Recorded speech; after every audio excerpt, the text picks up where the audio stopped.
শিক্ষার্থীদের পড়াশোনার মান উন্নয়ন ও প্রতিযোগিতার মনোভাব বৃদ্ধির লক্ষ্যে MN ইন্টারন্যাশনাল স্কুলের উদ্যোগে মেধাবৃত্তি পরীক্ষা অনুষ্ঠিত হয়েছে। মঙ্গলবার বিদ্যালয় ভবনে 2 পর্বে আয়োজিত এই পরীক্ষা চলে সকাল 10টা থেকে বিকাল 5টা পর্যন্ত। এ মেধাবৃত্তি পরীক্ষায় শরীয়তপুর জেলার প্রায় 30টি শিক্ষা প্রতিষ্ঠানের শিক্ষার্থীরা অংশগ্রহণ করেন।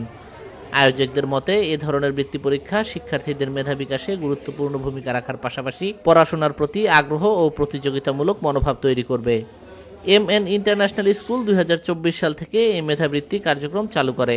প্রথম বছর মেধাভিত্তিকভাবে 60 জন শিক্ষার্থীকে বৃত্তি প্রদান করা হয়। চলতি বছর বিদ্যালয় ও পরীক্ষার্থীর সংখ্যা বৃদ্ধি পাওয়ায় মেধা অনুযায়ী মোট 100 জন শিক্ষার্থীকে বৃত্তি প্রদানের সিদ্ধান্ত নেওয়া হয়েছে। কোমলমতি শিশুদের মেধা বিকাশের জন্য তাদের ভিতরে একটা কম্পিটিশন যদি থাকে তাহলে তারা লেখাপড়ার প্রতি আগ্রহটাও বাড়বে।